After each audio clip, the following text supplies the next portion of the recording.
everybody. Welcome to Align and Shine with Lana, the interview edition. And today I have a super special guest that I've been so excited to meet and interview, Denise Duffield-Thomas, who is an author of 2 amazing books and an amazing online course called Get Rich Lucky Bitch.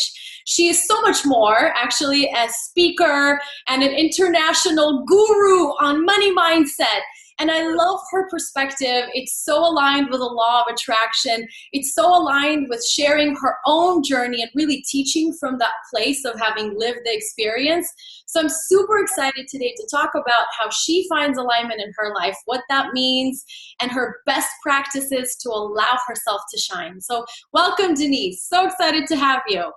I'm so excited to be here, Lana. I love watching your stuff. You are such a ray of sunshine, and you affect so many people with your positivity and attitude. I love it. So I'm so excited to talk to you. Isn't it amazing how when we just light up ourselves, it spreads? It's like, just like negativity and other things can spread, so can this. And so the whole purpose is just to do it ourselves. So as you get richer in all the ways that you get richer, you shine that upon everybody else, right? Absolutely. So I'd love to hear a little bit about your journey and what alignment means for you. And maybe a lot of times we grow up living the opposite. That's how we know what we want, right? So a little bit about what got you to want what you want, and what is it that you really wanted to achieve in your life? Okay, so I grew up in a small beach town. I didn't have a lot of role models around business or money.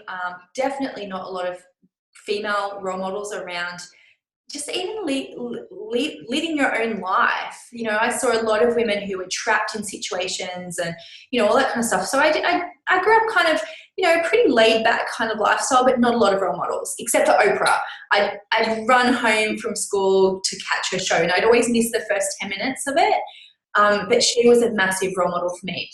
When I was about 14, I went to my favorite bookstore, which I would go to sometimes after school, and I would, you know, stand around and read the books in the aisles because I couldn't afford to buy them. So I became really fast at reading. So I'd sit there and read a book. And it was called The Magic of Believing. And it was a book about the law of attraction, even though he never mentions the words law of attraction in it. And it's by a guy called Claude Bristol. And he talked about how the language you used and the thoughts you had every day could affect your reality. And so that started for me a love affair with personal development and, you know, real working on myself. But you know what?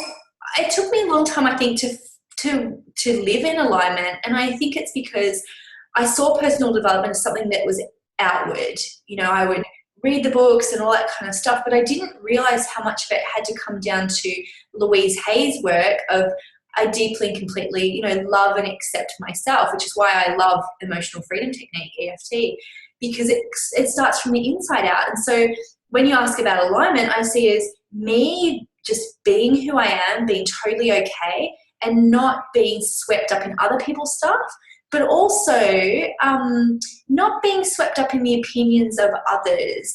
When you live a life that is kind of a bit public, like you and I do, you know, there are people who love us, like love us, and then there are people who don't like us very much. And I decided very early on that I wasn't going to be swayed by either people's opinions. So people who are like, I love you so much, I'm like, great. Like that doesn't affect anything about how I feel about myself. Ditto with the people who like, oh, Denise, I don't really like her very much. Alignment for me is I'm living in my lane. That's it. It's really this understanding that as soon as you give other people either the ability to make you feel good or the ability to make you feel bad, if it doesn't come from the inside, then it's outside of you and you have no control. Somebody's happy, they're going to shower you with love. Somebody's unhappy, they're going to shower you with, you know, words of judgment. And if you don't have a source of that within yourself, it makes it really dependent upon the world, which is kind of what you're describing, right? Is living in this way where the world determines how you feel. And starting to understand, I mean, it was a revolutionary idea for me that, wait a minute, what I feel creates my world, not the other way around. I thought that this exists and I have to respond, right? And then I have to figure out strategies. And so much about the coaching and the mindset stuff a lot of times is, okay, here are the scenarios, here's how you can respond. But to go beyond that, it said these scenarios were created from my past thoughts.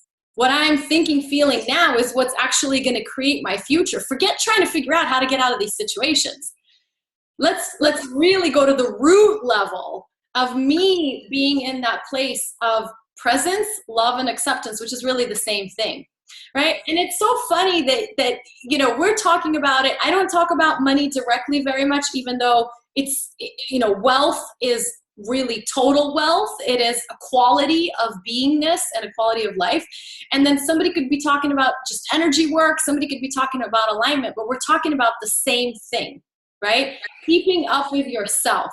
So what were the kind of main challenges that you found to get clear on what that was for you? Because when you say, yeah, I want to be in alignment with myself, what does that mean? Like, how do you know what it is that you actually truly want and what resonates with you, right? That's a journey of discovery for most of us. It is. For me, it always comes down to I deeply love and accept myself. When, you know, and that's a daily practice for me, honestly. It's like getting up and brushing my teeth. I don't beat myself up about the fact that I've got bad breath in the morning. That's just life, right? It's just the business of being life. I don't go, oh, I'm such a terrible person. I don't deserve to have nice things happen to me. I just get up and go, time to brush my teeth. And that's how I feel about self-love and self-acceptance. When I feel myself getting into a story about this person loves me, maybe I don't deserve it. This person doesn't like me, maybe I do deserve it.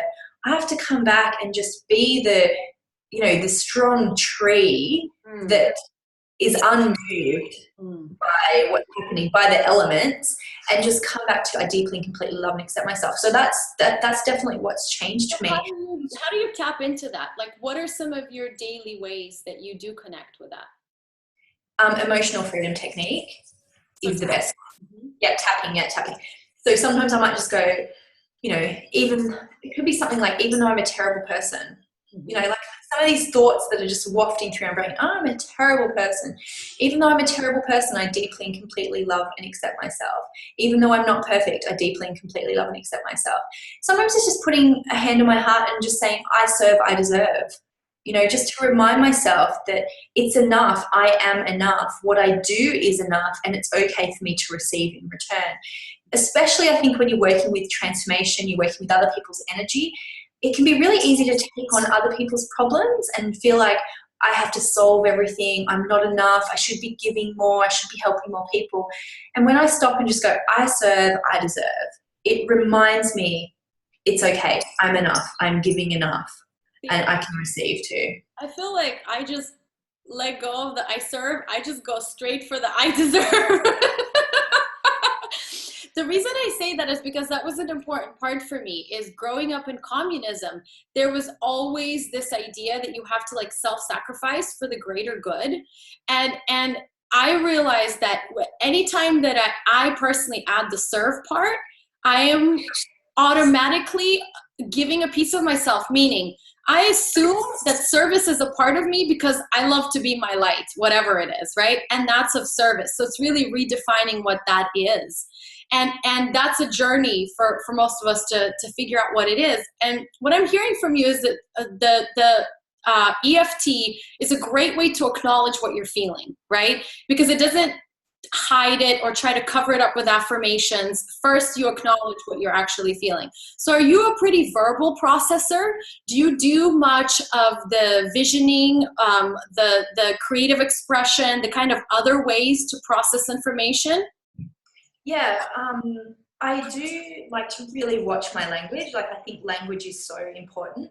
So I was speaking the other day with a group of women talking about money blocks, and one of them was talking about being in debt. And so I was saying to her, okay, well, you know, you could do some tapping around, you know, even though I'm in debt, I deeply and completely love and accept myself. And the thing was, it was even hard for me to say that out loud. It was because I'm not in debt, you know, and so I had to kind of go, like, I had to cut some cords in that room because I was kind of almost taking on her energy around being in debt. So I totally believe that the words you speak are so incredibly powerful. So, don't say things like, I can't afford it. Change that around to be maybe something like, I choose to spend my money in other ways right now. Right. Because, you say it first, that can change your internal feelings about it, and that in turn will change your behavior. But it's incredibly powerful. And sometimes it's just a matter of, like maybe having an elastic band on your wrist, and when you find yourself saying things like that, it's a pattern interrupter. You go, nope, I don't believe that anymore. Nope, give that away. Right. See, this is so interesting because I'm a highly verbal processor, but I find that there's certain things that I couldn't get to through words. There were certain patterns in my marriage and other like deeply run patterns. And so the reason I ask is because a lot of times sort of something that works really well and then you hit a place where maybe it doesn't work well sort of expands you, and you start discovering, like maybe you discovered the EFT later, after you were doing some of the other work. And so what's your most leading edge kind of place? Like, what are you discovering now that you're just like totally fueling yourself with, that's exciting for you, that's maybe a little new? Oh, well, it's not new to anyone because there's nothing new under the sun, but I'm really discovering the beauty and simplicity and decluttering. Because when I was broke, I had this vision of myself being a rich woman, having a Ferrari or having designer handbags or, having a lot more stuff. And what I realized, especially since we're in December at the moment, we're leading up to Christmas, and I'm thinking, I don't need any more stuff. Like, I feel really good in who I am and what I have. And I do have some material goals. I want to buy a new house, but I'm actually feeling richer in simplicity, which is so ironic because when I was poorer, I remember feeling like it was never enough what I had, or I would buy presents for people and I would I'd think, oh, that's not enough. I need to buy them something else. Oh, I need one more thing to stuff in there.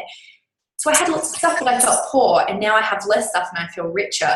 And that for me, it's just a great feeling, and people have been talking about this for a long time. I'm only just starting to get it. It's totally okay to be the kind of person you want to be, to be the kind of rich person you want to be. There are no rules. You can drive, like the jankiest car and be as rich as you like. It's all about choice and discernment. So I am learning to be discerning. And it's really interesting. It's like, do I like that? Not, do I think that's what a rich person would have, or do I think that's something that I should have to show off to people or whatever? I'm like, what do I want? Right. That's the richest possible experience you could have, is that you could choose what you want. And what you want can vary. You could be in a Ferrari one day and you could be on a bicycle the next day. And the choice is what freedom feels like. And so a lot of times people want to have money so that they can get to the choice, not realizing that they have the choice all along, right? That they have the ability to exercise their discernment, if you want to call it that, or I call it a preferring mechanism. Like allowing yourself to want what you want just because you want it. Not because of XYZ, not have to validate it, not have to get approval, but like, I don't know, I want red lipstick, or I always wanted a red car. And my parents always talk me out of it. I still don't have a red car. My next car that I'm buying, I do want a red car because they're like, oh, you get more tickets and this and this. And I'm like, who cares? Like, I don't have to have a reason for why I want a red car. For sure. But it's this luxury that we don't give to ourselves, and we use these reasons not to.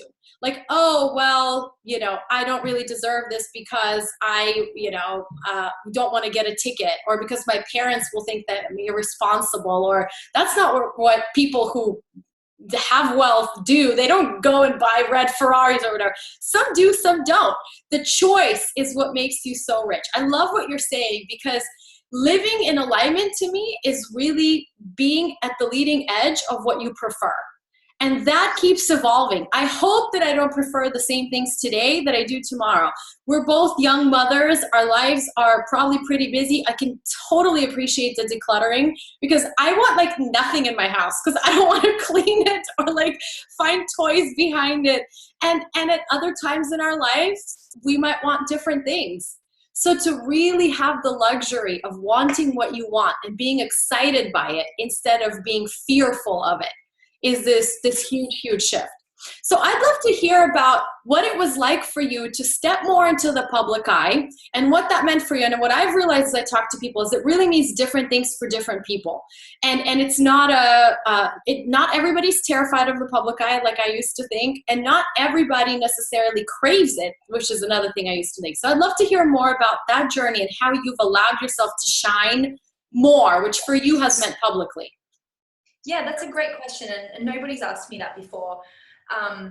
It comes with mixed blessings sometimes, right? You know, it comes with a lot more attention in good and bad ways. And I've never had any real haters or anything like that. I've literally had maybe 3 people who have ever said anything bad to me. So I think sometimes people are a bit scared of that, but that it just doesn't seem to happen. What does happen though is people see you as somebody who can solve their problems. So even quite early on, I would get a lot of emails of people who would, you know, send me really long emails about their whole life story. And it's really flattering, but I would take that on energetically, and I would like put that in my backpack and carry that around with me and think about it at night and all that kind of stuff. And, you know, like some people you can take on as clients, or you can say, join my boot camp or read my book, but people still want to, you know, tell you their story. And so one thing that I implemented was I don't get any emails anymore. My assistant takes care of all of my inbox, and she knows that I don't want to see even like fan mail. Like, so I don't know, maybe I get heaps of haters now. I wouldn't have a clue. Who knows? And I don't want to know. But again, like even the fan mail, she'll write back and say, thank you so much. That's really lovely. She'll tuck them away in a folder for me, but I don't need to see that either. You know, and I get maybe, I get less than 10 emails a day, and that most of them are from her, you know, or if there's another project I'm working on. So that's really helped me to be, I guess, in the public eye. It shields me from that energy. Well, you're focused on what you want to focus your energy on. It doesn't divert your energy. Because I think some people get fueled, like they say, I want to see every email and I want to respond. Like they actually get fueled by that, and it keeps them energetically recharged.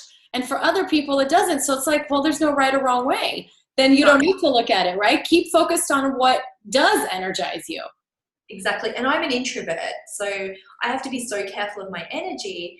The other thing that I've implemented is I've gotten, I guess, more public, is I've gotten very clear on my zone of genius and what is something that only I can do. And, you know, so for me, my work at the moment in my business is I turn up for interviews. So my assistant, she does the pitching for me. She sends emails. She identifies people that I could be on their podcast. She does the back and forth scheduling, because if I had to do that, I would chicken out. I would go, oh, I don't want to talk to that person. Oh, I'm too small to talk to that person, or whatever. So she does all that because she's not triggered by any of that. She's just like, oh, of course Denise will be on that podcast. I'll pitch that person. So what I do in the morning, I get up, I look at my calendar, I go, oh, I'm talking to Lana today. How exciting. Look at the questions, and I turn up and I'm good to go, because that's in my zone of genius, is communicating. The other thing I'm responsible for in my business is making videos. I make videos for my blog. I make them, I batch them, you know, when I've got time. So at the moment we've got video content up until February. You know, we're in December, we've got up to February. Once I've made that video, I never ever watch it again, because it's not my job. I've done my job. Then, you know, my assistant, she takes that content, she gets it transcribed, she puts it on the blog, her husband does the editing, she does the newsletter. All I have to do is write the newsletter intro. So that's my job. I've got 3 jobs in my business. Everything else, somebody else can do, but they're my zones of genius. And I think that keeps me feeling like, again, I serve, I deserve, right? Because when your business gets bigger, it becomes a lot more complex. You can start to feel like, there's so much to do, there's so much to do, there's so much to do. I'm really overwhelmed. I'm like, I've done my 6 videos for the month, you know, or whatever. I've done my interviews. I can hang up this call and just go about my day, go have coffee with a friend, because I've done my job. Yes. You know, that's so important. And I think that there's this natural process of growth, again, of discovering, like, well, what are my zones of genius? Because at first you start out doing like kind of everything. then you have to keep sifting and sorting, sifting and sorting, sifting and sorting. And at this point, I'm sure you've even had to give up a few things that you really enjoy, but it's just on the platter of all the things that are available. It's a good choice to be having, like between an awesome thing and a kind of awesome thing, but to really be able to prioritize and decide. And for me, it's the same thing. And I'm actually in that place now of creating those systems. And the biggest thing that I've learned from you really, and a couple of other people that keep emphasizing this, is to not be afraid to outsource that before I'm totally ready. Meaning, a lot of times I'm investing the money into that before I've seen it come back from that product, from that service. But it's one of those cycles. Unless you put it forward and you take that off the plate, and now my energy is liberated, I feel abundant, I feel clear, I feel aligned, I can light up with everything that I do, versus the other scenario is keep going, but really everything is like sort of dampened and slightly repressed and depressed, which nobody benefits from. So there is something, and you and I believe this so clearly, there's something that all of us have that is truly our zone of genius, that only we can put together at this time. Now that changes. Maybe at one point you were doing private sessions and now it's more speaking, and who knows where it will be going forward. But to be able to keep up with that is such like art. But it's the art of self-love. It's the art of service, because then you're truly serving, right? Not just like kind of going through the motions. And it's tough to be in line with you and your personality. My business works perfectly for my personality. As you said before, some people like reading the emails. For me, I don't. It makes me feel icky. So that had to go. And that's the tricky thing with copying somebody else's business model, because it has to be in line with you. But the cool thing is you can try something. It's your business. If it doesn't work, you don't have to wait 6 months until you have, your quarterly meeting with your manager to be able to change something. You can change it today. Like, how long did it take you to get that? Because I still catch myself like, wait a minute, I decided this. Like, I still forget sometimes, I'll kind of go down something like, wait a minute, it doesn't have to be this way. Like, it takes a little while to catch up. And I don't know if after some period of time, I fully, have grown into those shoes, but really, I'm the one making all the decisions. If I don't feel like doing a blog post, I don't feel like doing a video, I don't feel like doing an interview, I don't. And that's that. There's nobody telling you this is the right way. And I think that's what you were saying that I love to hear in more people is customize to what fits you, and it will become you. It will serve you. But when you try to take on somebody else's model, it's like wearing somebody else's tailored suit. Like, it's never going to be quite right. You're going to be tugging here and there, and it's not made for you. Exactly. Good analogy. Well, I do love clothes. Well, I would love to kind of wrap up with hearing your top recommendations. You've already given a lot of great things about how let's call it your big breakthrough. What was the big thing that made a difference for you in your life? It could be a big thing or a small thing, but it was a game changer for you at some point to find that greater alignment, to really be living life on your own terms. Yeah. So I'm a big believer, especially for law of attraction, you have to put yourself in the place you want to be, either acting as if or embodying it. So for me, it was, I wasn't loving my life. I didn't live in a great city. I lived in a cold city, which I don't like. I hated my apartment. Everything in my life was terrible, pretty much. Even like the winter coat I wore every day to work was like this big hairy bear coat. And Mark said I looked like Hagrid from Harry Potter. Like, everything in my life was terrible. But we were on honeymoon. And so I'm like, this is supposed to be the happiest day of your life, getting married, but everything else in my life is shit, but I'm happy that, I'm getting married. That's great. But we went on honeymoon, and I remember standing outside and like, I really embodied that feeling. And I just went, universe, this is what I want. I want freedom, adventure, abundance. And I looked up at the stars and I anchored that feeling down into the earth. And I embodied it. And for the first time in a long time, I could feel what I wanted. And I said, no more. This is it. This is what I want. And I went home and everything changed. And that was only 5 years ago. And literally everything in my whole life has changed. I live in Australia. It's warm. I can get up and do what I want. I have a big business that serves people. Every aspect of my life is better. Even my marriage is better. Ah, I love what you're saying because it's really embodying that feeling. It's almost like giving yourself permission to dream before you really have any of the evidence. Like, I deserve to feel this feeling. And, Abraham always says, Abraham Hicks, that 17 seconds of pure thought is equivalent to like 2,000 action hours. Like, in that however long couple of minutes that you were there, you did like 8,000 action hours of actual work to make those things be drawn to you. I love knowing that literally it doesn't have to take years and years and years, that the shift is instant and then you're just seeing how it evolves and unfolds. And I mean, my God, we're just at the very, very beginning of our journeys, right? Like, where this is going to go and how it's going to blossom is going to be even greater. So what are the big dreams and the big visions you have for you in your life? Not necessarily in terms of actions, but in terms of how do you want to feel? Like, how do you want to feel in 20 years? Where do you want to be? So I'm at the very start of family life. I have one baby. I can see myself having a couple more. And, again, I just want to feel always really, really in alignment with myself. Again, that strong tree. And now, of course, I'm growing, family around that.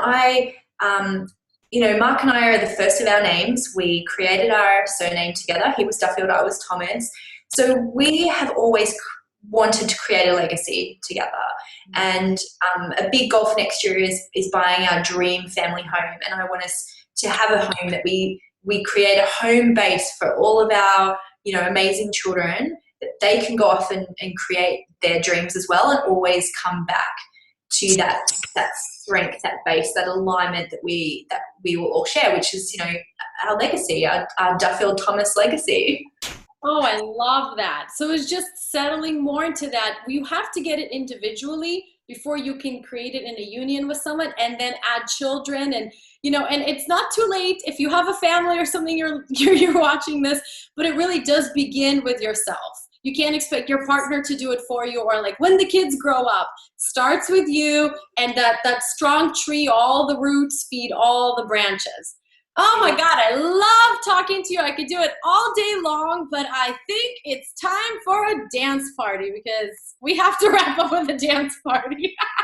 So we chose this awesome song by Pharrell and Daft Punk, Get Lucky. And of course, your whole brand is Lucky Bitch. So I want to hear what lucky means to you and why you love this song. Okay, so there's a few quotes that I have around lucky, and one is, the day you do it is your lucky day. Because when people are like, I'm waiting for the day, or I'm waiting for the stars to align, and I go, no, the day you do it is the lucky day. So it's like, you can even get up in the morning and go, today is my lucky day. So the reason why I love this song, I mean, they're talking about staying up all night so they can pick up chicks. I think I haven't really looked into it too much, but I think when you're in a business, or when you're trying to achieve any goal, the universe will meet you halfway, but you have to hustle to get there as well. And at the start of your business, which some of you listening might be at the start, you might be pulling all-nighters. You might be, doing the things that your friends aren't willing to do. And those things that you're willing to do now are the things that are going to create that amazing life for you. So even if you're up all night to get lucky, and everyone's going to be like, oh, you're so lucky, you and I will know that you have totally 100% created it. Oh, love it. There's this saying in yoga that enlightenment, 99% practice and 1% chance. And so the practice of showing up makes you prone to accidents of enlightenment, So it's like, show up, show up, show up. All right, let's get lucky. We gotta have fun the whole way, because the fun is the way, right? And if dancing is fun, if doing whatever it is that lights you up, that if you're gonna pull an all-nighter, make it really, really fun for yourself. Turn up the music, have some chocolate, whatever it is for you. Thank you so much, Denise, for joining. I really love all the work that you're doing, and I think you're blessing so many people with everything that you're putting out together. I wish you the best, best, best, best, best. And I can't wait to see all of these dreams come true and so much more for you. Right back at you, babe. Thank you so much for having me on. That was the best. That was the first dance break I've ever done on a video. All So right, a dance video virgin. we'll put on a more supportive bra next time, maybe. It's a good thing most of our audience is women. All right, thanks, guys.